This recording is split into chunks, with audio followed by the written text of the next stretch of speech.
Hello, and welcome to the Get Lean and Eat Clean podcast. My name is Brian Grin. I'm a certified health coach, trainer, and author. And this podcast is for middle-aged men and women looking to optimize their health and get their bodies back to what it once was 10 to 15 years ago. I will give you simple, actionable items to get long-term sustainable results.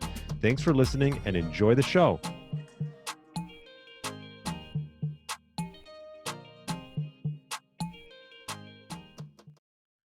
All right, welcome to the Get Lean, Eat Clean podcast. My name is Brian Grin, and I hope you had a great weekend. Happy Tuesday, and had a great Memorial Day.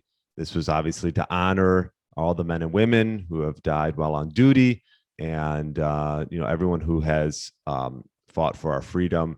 And every day should be in memory or in honor of you guys. You guys are the true guys and girls, are the true heroes. So hope everyone had a safe and healthy Memorial Day, spent time with some family and friends. And it's nice to see. I actually had a wedding this weekend in Chicago, and people are getting out. Restaurants are opening, small businesses are opening up. So this is nice to see. And the big question that comes with that is, first of all, how much are you going to start eating out? And then what do you do to stay healthy when eating out? Because when you're cooking at home, obviously you can control what you're putting in your food for the most part. And when you're eating out, it's not really it's not the same. Although I'm going to go and give you some tips that you can do when you're eating out to stay healthy and to make sure that, you're eating the right things. So let me go through some of those tips for you. And the first one is sort of might be an obvious one, but I would just ask the server to refrain from bringing bread to the table. Simple, easy, just don't bring it. You won't have to try to avoid it, and that's it. So we all know that, if you're going to consume something right away before your meal, bread is not what you want. It's going to spike blood sugar. You'll pretty much store everything after that as fat. So that would be rule number one, is just, let them know, say no bread for the table. Next, I would say, what should you start your meal with? This is so important. Start your meal with maybe like a side salad or a healthy soup. This will sort of help you in as far as overeating. You obviously got some fiber in there, and rather than just have, like I said, a piece of bread or white potato or whatever, a healthy soup or a salad right away is not so bad. Also, drink some water. This is another big thing. Obviously, I do a lot of fasting. Water is huge in that.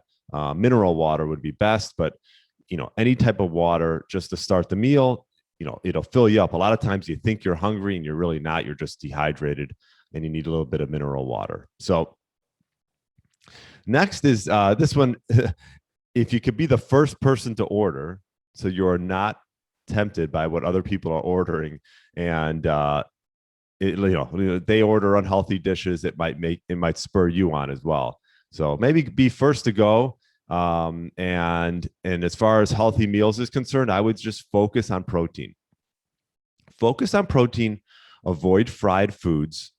And with that protein, how are they going to prepare it? I would recommend either grilled, braised, steamed, or pan seared. So, this goes back to anything to do to avoid them frying that food. And also, when you get it, you want to make sure you eat slowly. One of the things I do sometimes at home when I'm eating is just get up and walk around and come back. I think I have a tendency to eat fast.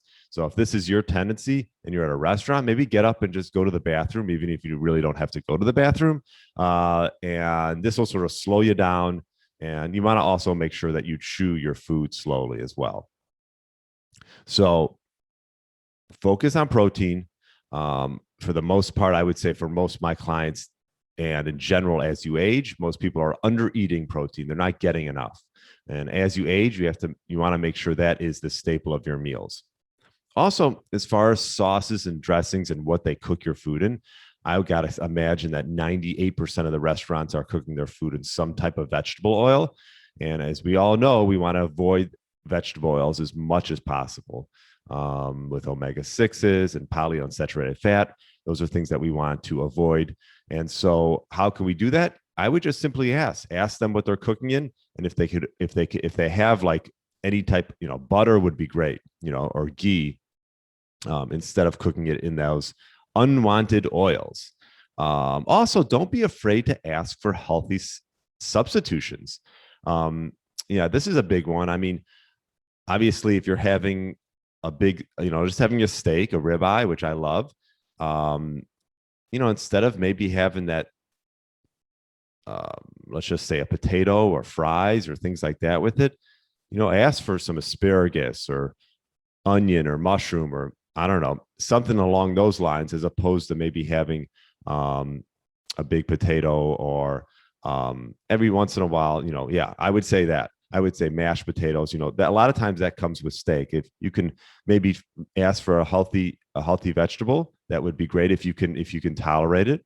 Some people can't tolerate vegetables, as if you've listened to any of my podcasts. So I would go with that. Don't be afraid to ask for healthy substitutions. Next, eat till satisfied and bring the rest home. This can be tough for some people. And I think what will help with this, if you eat slowly, chew your food, walk around every once in a while, maybe go to the bathroom, this will help you be in tune with when you get full. If you eat really fast, then you're just going to scarf it down and not even realize. You won't be in tune with your hunger hormones as well. So, yeah, a lot of times in these restaurants, the servings are way too big. And yeah, just bring it home and maybe have it another night. And then this one is more so after the meal, but very important. I talk about this a lot, is when you get home, go for a walk. If you can make it a goal of yours to just go for a walk after every meal, it'll make such a nice difference in not only your digestion, but blood sugar maintenance and just getting out, getting some fresh air.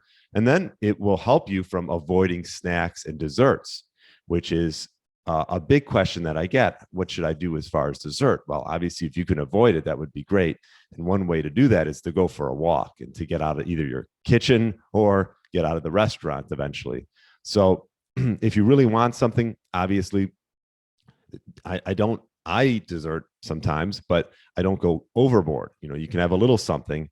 If you want to totally avoid it, maybe just order something like a warm beverage, maybe a decaffeinated coffee or some type of tea. This will sort of distract you and replace whatever you were having before, which, if it's an unhealthy dessert, that would be a good replacement to have just a warm beverage. So lastly, the one big question I get when eating out is alcohol. I think a lot of people have been drinking quite a bit over the whole quarantine time.